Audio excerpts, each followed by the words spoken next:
Hoje nós tivemos os nomes dos jogadores que viajaram para a Bolívia. Também saiu informação sobre clubes italianos sondando o Facundo Bernal. Vamos ver isso aqui. Além, é claro, da nova camisa do Fluminense, as imagens oficiais dessa camisa, entre tantas outras notícias dessa terça-feira agitada. Então vem comigo para mais uma atualização da tarde. Meu nome é Julia Cunha e esse é Dominada pelo Flu.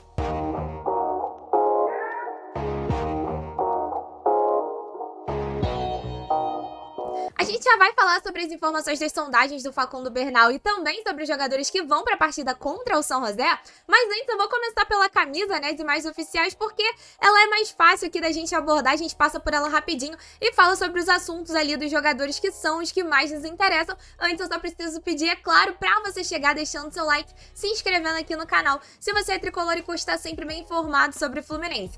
Mas vamos então, né, ver a imagem oficial publicada pelo Fluminense. Foi então revelada a nova camisa branca do Fluminense, como vocês podem ver na tela. Eu vou até trocar para essa imagem aqui, que eu acho que dá pra gente ver melhor as faixas laterais. Tá bem dentro daquilo que havia sido descrito, até para quem ficou na dúvida com relação aos números pixelados. Ficou assim dessa forma. Me lembra videogame, mas eu confesso que para uma camisa de futebol hoje, né, assim, não sendo uma linha especial, alguma coisa assim, eu achei um pouco diferente, assim. Eu acho que até agora, vendo só por imagens, eu acho que dá pra classificar ela pra mim como diferente. Eu não vou dizer nem feia, nem bonita, acho que eu preciso ver mais pessoalmente. Ela é bem limpa, assim, acho que pra quem gosta desse estilo de camisa vai curtir. Eu particularmente gosto das camisas brancas quando os detalhes verde e grená, eles têm maior destaque, assim como, por exemplo, aquela gola da camisa de 2022. Mas, assim, essa é a camisa, ela vai ter a pré-venda a partir da sexta-feira agora, dia 9, tanto pelo site oficial do Fluminense, as lojas oficiais do clube e o site da Umbro. E essa camisa vai ser estreada já no domingo pelos jogadores. Então, domingo a gente já vai ver essa camisa em campo. Deixa aí nos comentários o que você achou. E sem mais delongas, vamos falar então sobre a situação do Facundo Bernal, que foi uma das últimas aqui. Acabou de pipocar, digamos assim, essa informação, essa notícia. Pra gente falar do Facundo Bernal, enquanto eu tava terminando o roteiro pra gravar esse vídeo pra vocês, surgiu essa informação do Irial Yugit. Então, enquanto eu tô gravando, ainda não saiu ali uma apuração de setoristas do Fluminense, mas a gente vai dar uma credibilidade aqui ao Irial Yugit, porque quando a gente estava negociando com o defensor a vinda do Facundo Bernal, ele trouxe algumas informações. É um jornalista que trabalha para alguns portais da Argentina. E aí trouxe essa, de que Napoli e Juventus, no momento, sondaram a situação do Facundo Bernal. Segundo ele, no momento não há nada formal, então assim, a gente não imagina uma proposta nem nada do tipo, mas não podemos descartar uma oferta chegando em junho, ou seja, quando abrir a próxima janela de transferências, o meio-campista tem contrato com o Fluminense até julho de 2028. Aqui mais embaixo ele também diz que o Bologna também segue de perto, que é um outro clube italiano.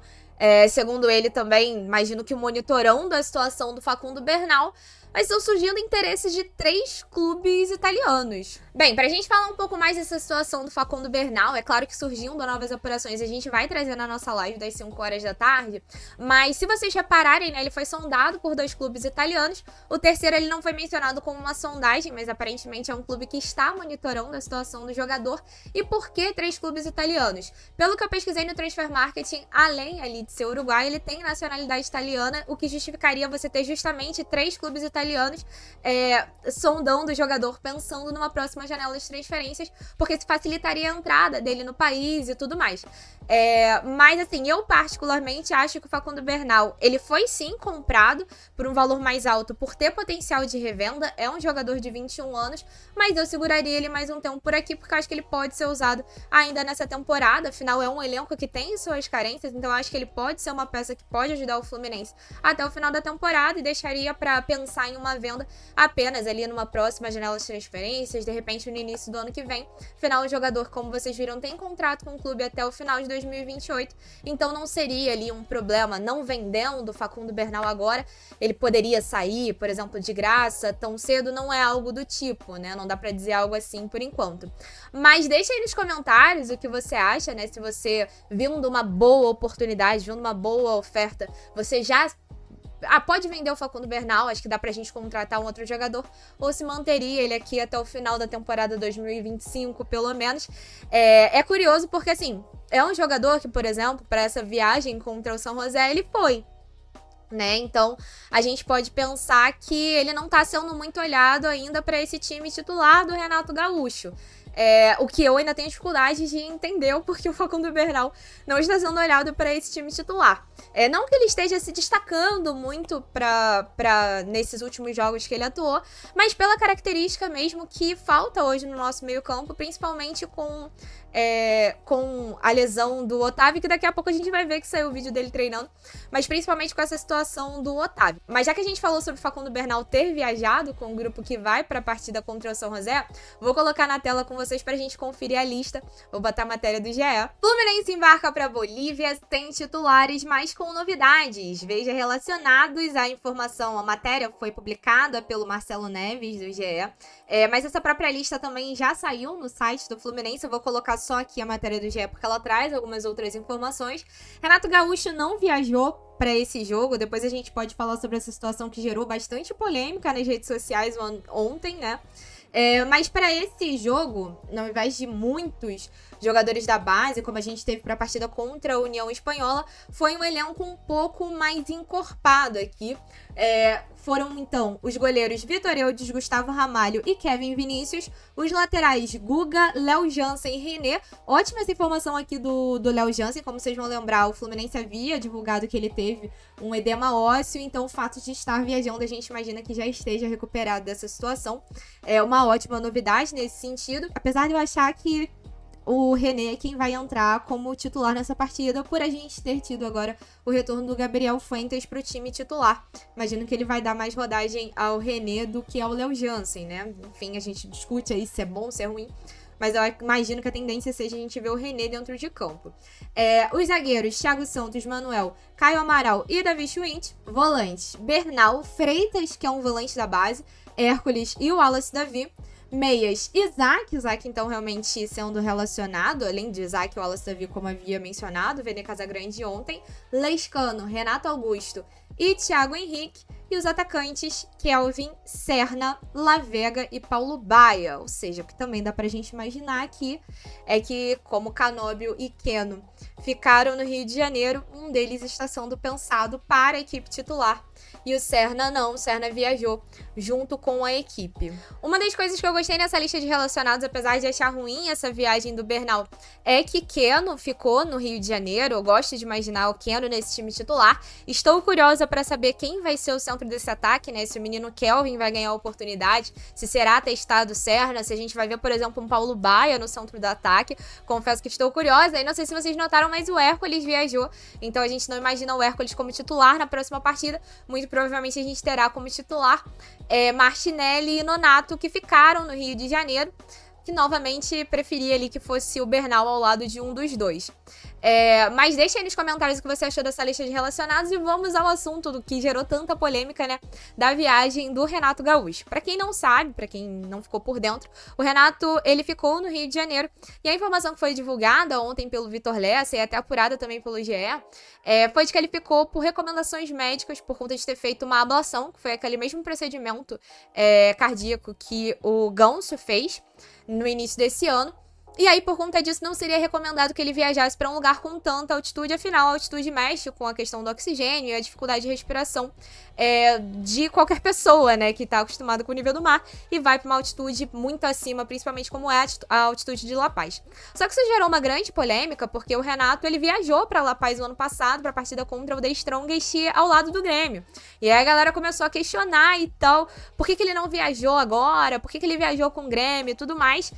Eu entendo o estranhamento, mas eu confesso que eu não vejo muita polêmica, porque eu acho que todo mundo já imaginava que o Renato de fato ficaria no Rio de Janeiro por conta de toda a situação, né? Você mandar um time reserva para um jogo em que você não tem muitas expectativas devido à questão da altitude, que é muito acima. Ah, Júlia, mas clubes venceram na altitude. Beleza, clubes venceram na altitude, mas a gente conhece o nosso Fluminense que muitas vezes tem dificuldade físicas para correr aqui, né, no nível do mar. E além disso, o fato também da classificação estar muito bem encaminhada e o Fluminense ter 2 jogos em casa ainda nessa final de fase de grupos, com grandes possibilidades aí de ganhar, né, com grandes possibilidades de se classificar, por não depender de ninguém. Então, acho que por todo esse contexto, a gente já imaginava o Renato ficando no Rio de Janeiro, e aí eu entendo o estranhamento com relação a não ter viajado para Bolívia esse ano e ter viajado o ano passado, né, essa diferença, né, qual é a questão, né, qual é a diferença se a questão médica deveria ter surgido também no ano passado. Mas eu confesso que eu não entendi a polêmica girada em torno disso. E aí vou colocar o tweet do Lessa, que ele também falou sobre essa situação com relação ao Renato ter viajado ano passado e não ter viajado esse ano. Ele cita alguns pontos que eu acho aqui interessantes pra galera que tá muito desconfiada poder ficar um pouco mais tranquila, porque assim, eu acho que também não tem necessidade dessa tamanha desconfiança. Então tá aqui o tweet do Lessa. Não vou ler o tweet da viagem dele explicando ali, trazendo a notícia dele não viajar, porque eu já expliquei a situação pra vocês, né? Vou focar aqui nessa discussão que eu acho importante, discussão e esclarecimentos, né? Só destacando algumas coisas aqui sobre a questão do Renato não viajar e da ablação. O treinador não está proibido de viajar, se trata de uma orientação médica.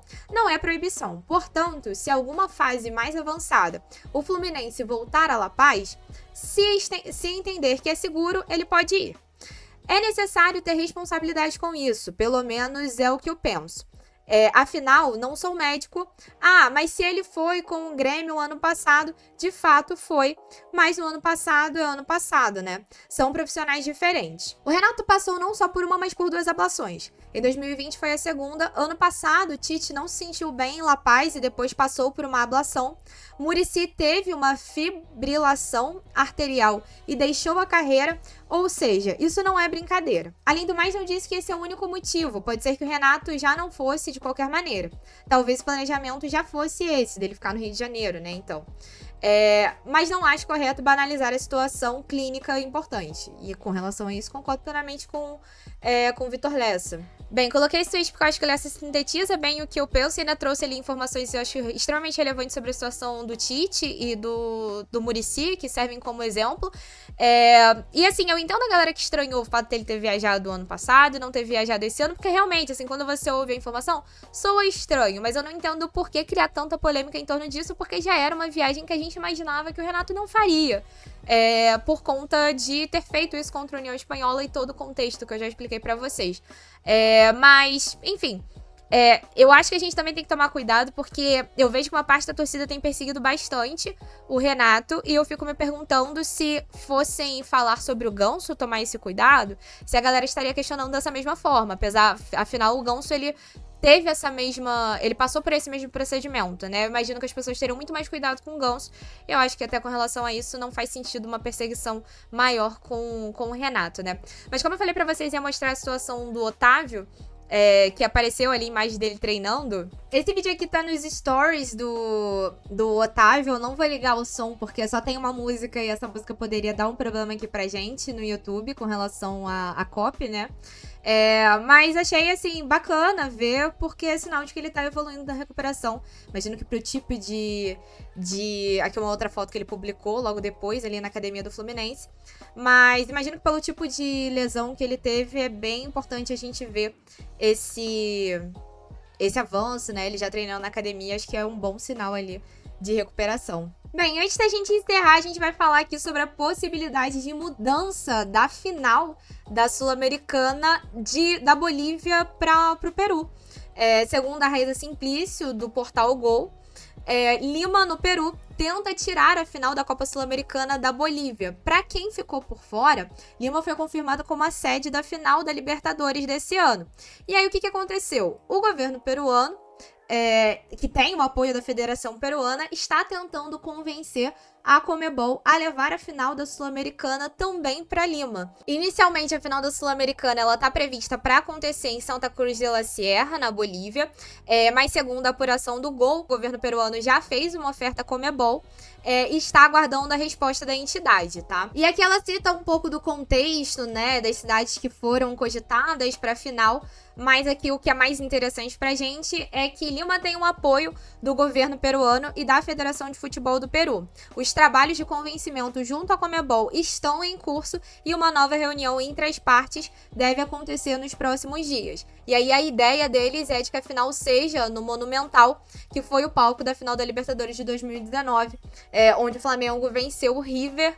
Vamos ver aí o que vai pra frente, né? Mas surgiu essa informação que eu achei relevante trazer aqui pra vocês. A gente poderia ver as imagens da Taça do Mundial de Clubes que está agora lá em Laranjeiras, mas como esse vídeo está ficando muito longo, vou deixar isso e outros assuntos pra gente poder debater na nossa live que vai acontecer às 5 horas da tarde. Peço desculpas a vocês por não ter tido a atualização da tarde ontem. Pra quem não ficou sabendo, alguns canais do YouTube eles foram afetados, né, e não conseguiram publicar vídeos, teve live que caiu, várias coisas aconteceram ontem, o meu foi um dos canais afetados, eu até consegui fazer a live, mas eu só consegui publicar vídeo ontem, já quase 10 horas da noite, então acabou faltando o nosso vídeo de atualização por conta disso, mas a gente acabou abordando os assuntos de ontem na nossa live de ontem, que se você quiser ver, tá ainda gravada aqui no YouTube. Mas então é isso. Beijo no coração, vejo vocês às 5 horas da tarde. Se você ainda não deixou o seu like, não esqueça de deixar e até mais tarde.